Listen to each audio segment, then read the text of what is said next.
Hey guys, Colorado Camperman Brian here. So in today's video, I'm going to be doing an unboxing and review of the brand new Predator 4,550 watt inverter generator. So this is actually a reboot of the 4,400 watt inverter generator that came out in 2021.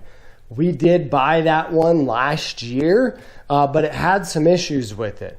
Really, the main issue that we had and that a lot of other people had was it was not running people's campers AC. It ran our AC on our camper just fine because we had installed a soft start, but it did not run my in-laws' air conditioner. So I talked to the people at Harbor Freight last year. They said, here's the deal. We're pulling these from the shelves. We're going to get a reboot out there probably in about a year or so.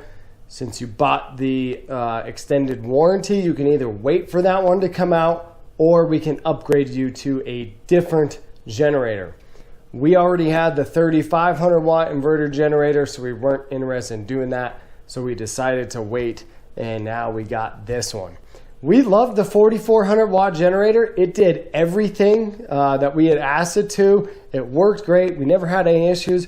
Really, the only thing, it just didn't run my in-laws' air conditioner. So as long as those bugs are fixed, I think this generator is going to be great. Originally, we bought this last year, even though we had the 3,500 watt generator, because this one was lighter. It's like 77 or 78 pounds, something like that, versus the 3,500, which is well over 100. It has a larger fuel tank, so it's got longer run time. It's also an open frame generator. The 3,500 watt, we had issues with it overheating on super hot days.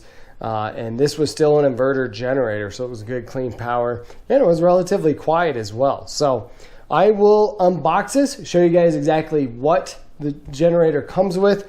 I'll show you guys each side and what all it looks like, the different features of it. Then we'll put some oil and gas in this, and then we're going to see if they fix the bugs, and we're going to see if this can run our camper with its AC as well as my in-laws camper, and we'll plug some other stuff into it too. So let's get to it. So one thing that I do want to make note of at the time of this recording, it's April 2022. The Harbor Freight website actually shows this coming with a wheel kit. It does not. So that's one thing to make note of. If you do want the wheel kit, you are going to have to buy that separately.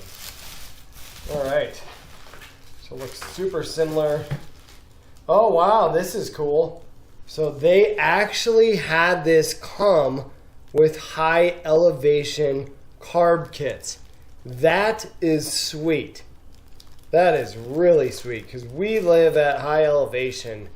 We live at about 4,700 feet, and where we camp, we camp all the way up to almost 10,000 feet. And so, wow, that is awesome. Because that was another issue that I heard, that these didn't run great at high elevation, and that's sweet that they have those. That is really cool.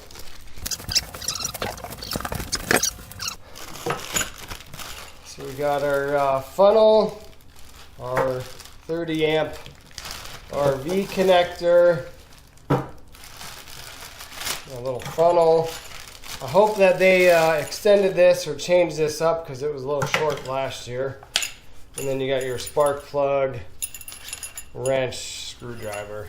Alright, so we'll just kind of show you guys overall kind of outside here, and then I'll go into more depth on each side, but it really is a good looking unit. Again, we had no issues with this thing other than the fact it would not run my in-laws camper last year. Otherwise, it was great for us. We really liked it, and yeah, so I'll show you guys each side here. All right, so looking at the front here, this is a pull start unit. Here is the starter button on off. Here is your eco mode. One thing to make note of is you do want to have that turned off while you're starting it up. Here's your parallel operation connection. So if you're going to run this with another unit, that's where you would plug it in.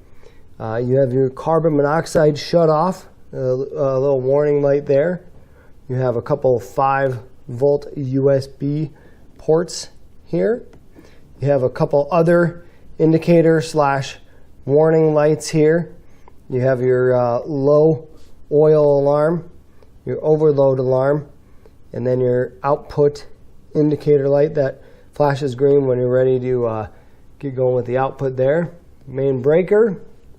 One thing that I like about this generator and what we liked about it versus the 3500 watt, your two normal household receptacles both have GFCIs, which is great, and they're also 20 amp. On the Predator 3500 watt, they're just 15 amp. And you have this nice kind of waterproof cover here. And besides the GFCIs, you also have these breakers for both of those. And then here is your 30 amp plug. One thing to make note of, this is a true 30 amp generator, which I'm hoping that fixes the issue of not being able to run the AC, because as you can see here, it's 3,650 running watts. Last year, I never understood how they could have a 30 amp receptacle, but they said the max that it would run is 29 amps. This says it will for sure run 30 amps.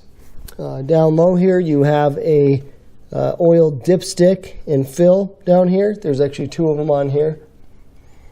So swinging over to the left-hand side here, everything is labeled very well, which I really like. And we noticed that these stickers hold up a lot better than the ones that did on the 3500 watt inverter generator.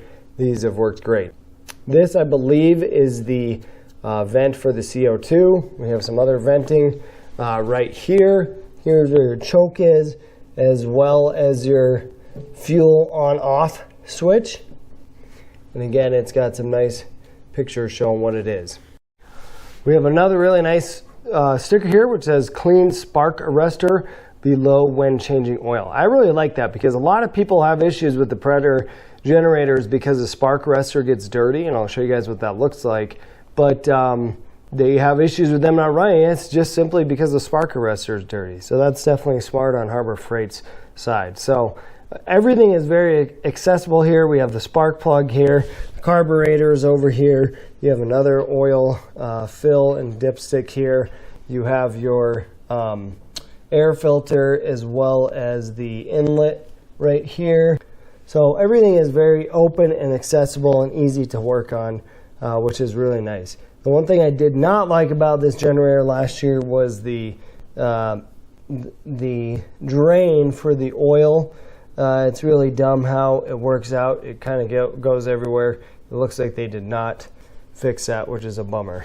Here's the final side. Here's your spark arrestor. Not much else on this side. This is the thing that you'll likely have to take off and clean. So overall, this is a really good looking unit. It does have a fuel gauge up here as well as a filter in here, and the cap does have a chain, which is nice, and it seals up really good. We never had issues with this cap leaking or anything like that. With this open frame generator, I really liked this last year because these bars here acted as great grab handles, so you can move it in and out of your vehicle easily, and it is a little bit lighter, so again, one person could load it by themselves. But they definitely upped their game on the stickers for this unit, which I really like. There's a lot of good little reminders like we talked about. And yeah, I'm really hoping that they fix the bugs on this thing, because I think it has the potential to be a great generator. We really enjoyed it last year. So I'm gonna get the wheel kit installed, get some oil and gas in this, and we'll fire it up.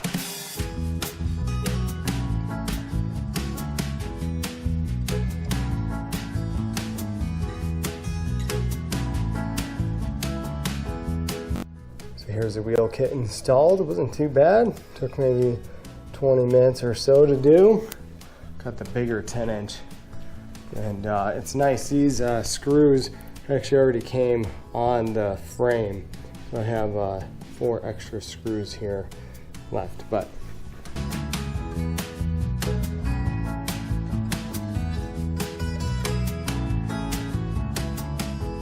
all right, so I got the wheel kit installed. That took about 20 minutes. I did also switch out the carburetor jet kit.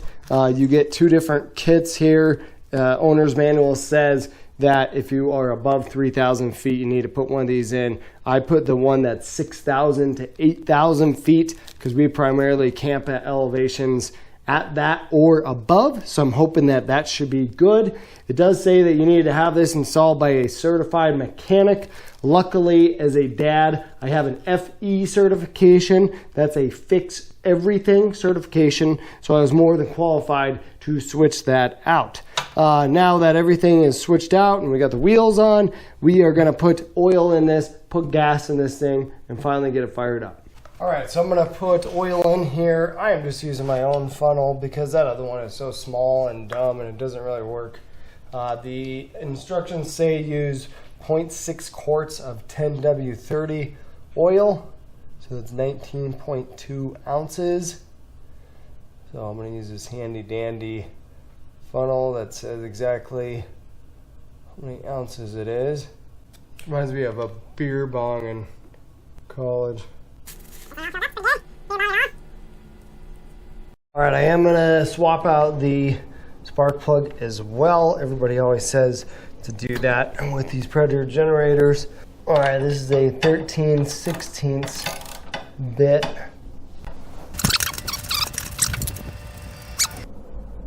This is an LG. This is what they had last year. Do you guys know anything about these LGs? I have no idea if this is good or not. I did get an NGK. This is supposedly the replacement. And yeah, it looks the same. So it looks like we should be good to go. All right, I'm gonna get these swapped out here. All right, for fuel in this, you are supposed to use 87 octane or better, as well as fuel stabilizer. So I'm putting mid-grade in here with fuel stabilizer that I already mixed in my gas can. Time to go fire this thing up. But again, I'm gonna turn the starter on. Eco mode is off. First, I'm just gonna gently pull the ripcord here, just kind of prime the engine. Make sure the choke is on, the fuel is on. Alrighty, now let's give her a whirl. Nice, first pull. A little thing came off here. Oh, sweet. It's not too bad there. Not too bad at all. This actually seems like it's quieter than the 4400 watt. I don't know if it actually is. I do have a decibel meter, so I'm going to try that out. Let's hear it on eco mode. Nice. Yeah, that sounds good. I'm going to get my decibel meter and we will see if the Harbor Freight, what they advertise at, if that is accurate here. All right, so here we are at 10 feet.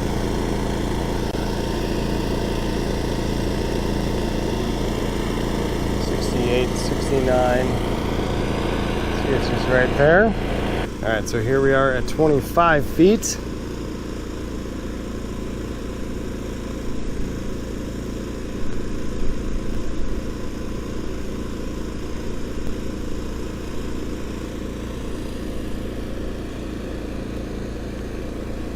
So we're running on eco mode now. I'm going to show you guys what the dBs are.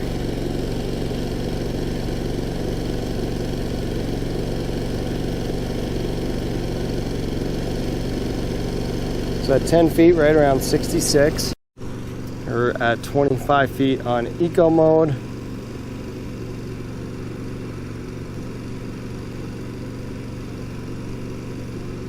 .58, nice. I believe Harbor Freight advertises this at 64.6 decibels. I think it's either at 20 or 25 feet, and that's on eco mode. My decibel meter is reading lower than that, so that's super surprising. I do feel like overall, for whatever reason, this generator is quieter than the 4400 watt. So there's a 30-hour break-in period on this generator where it says not to exceed 75% of the running watts. The running watts are 3,650 watts. So 75% of that is around 2,700 watts, which is about 22 amps. I'm gonna plug some stuff in here under that to show you guys how this thing operates. It's still on eco mode here. This is a little shop back here. This is 8 amps.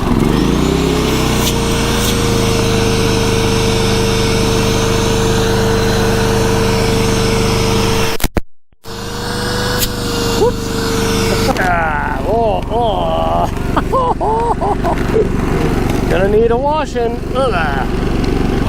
Got the old circular saw, 10 amps.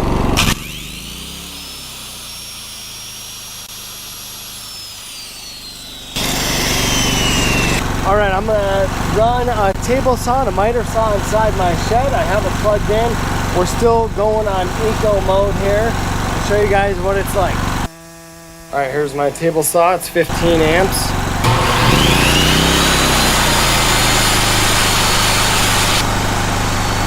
So my table saw was actually 13 amps. Now my miter saw here, this is 15 amps.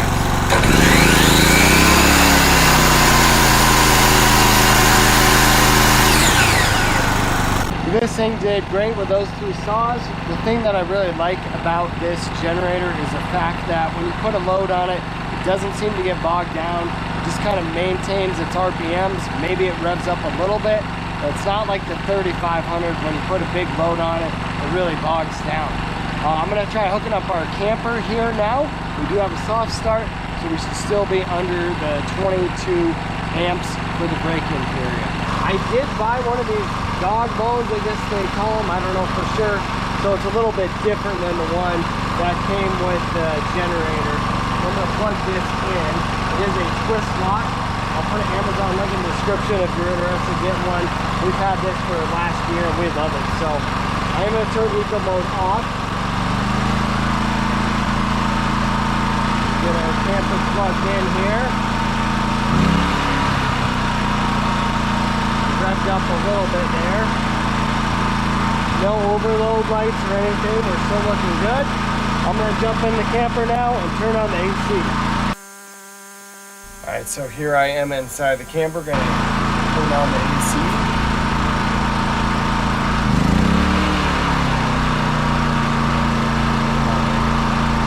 There she goes. Going to cold AC.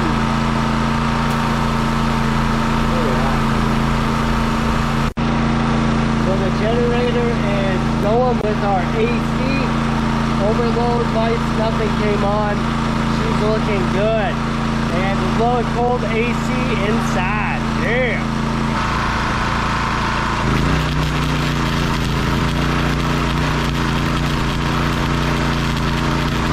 So the generator did great running our welder. Again, this is a 20 amp welder. One thing I bought last year on Amazon, which I'll put a link into the description, is this 30 amp twist lock, which then gives you 2 20 amp plugs. I found when I ran my welder off of this, it actually performed better. So I'm going to try it with this generator and see how it does.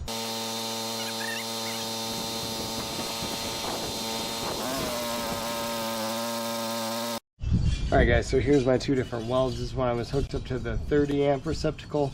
This one I was hooked up to the 20 amp. So it does seem like I did have a better bead. It's more consistent. The generator did seem to sputter a little bit when it was on the 20 amp. So definitely better performance on the 30 amp. So I'd recommend, if you're going to be using the generator, you know, for stuff like this, maybe consider getting one of these 30 amp twist connectors for sure. So there's only 2 more things that I want to try to run. That's my air compressor and my in-laws camper. This is only a 12 amp air compressor. However, the startup amperage is a lot higher. Last year, the 4400 watt generator did not start this thing up. Let's see if this one will. I'm going to start with the 20 amp.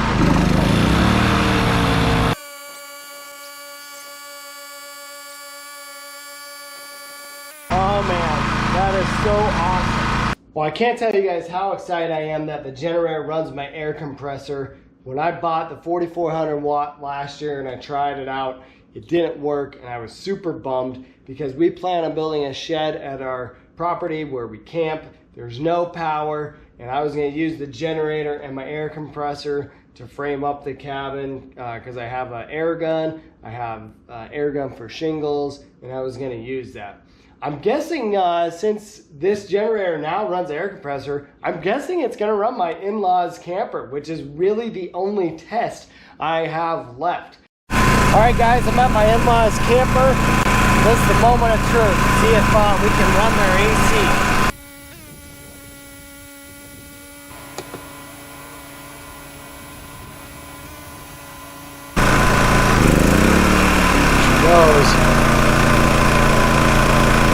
Oh, she's running it. She is running it. There it is, folks. Oh, yeah. There it is, guys. No overload lights, nothing. We are hooked up to my in-laws camper, and we are running the AC. The 4400 watt could not do this last year. This was a common problem amongst so many people, and this generator now runs the AC in here. Just for grins, let's see. Oh yeah, microwave is going and the AC is going. Oh man, that is awesome. All right, guys, well, that pretty much wraps it up. I am so happy about the results today. The fact that this new generator can run my air compressor and my in-laws camper, you know, those were two things that the 4400 watt from last year could not do. So Harbor Freight clearly fixed whatever bugs there were, and you know, that extra bit of wattage that they gave this one, you know, it's 3650, I think. I think it's like 150 or 200 watts more than the other one. Maybe that was just the issue. The other one was just not quite powerful. But whatever the issue was, I'm so glad that they fixed it, because overall I love this generator. It's lightweight, it has a good fuel capacity, it's relatively quiet for an open frame generator, it's an inverter generator, and it's got a decent price point too. It's not going to break the bank. I think it's $5.99 at the time of this recording. So really looking forward to being able to use this. We're going to start using it while we camp here in the weeks to come. So stay tuned for more videos on that. I'll put links in the description where you can find some of these items that I talked about. But if you're new to the channel, consider subscribing and checking out some of my other videos. Otherwise, thank you guys for watching, and I look forward to seeing you in the next one.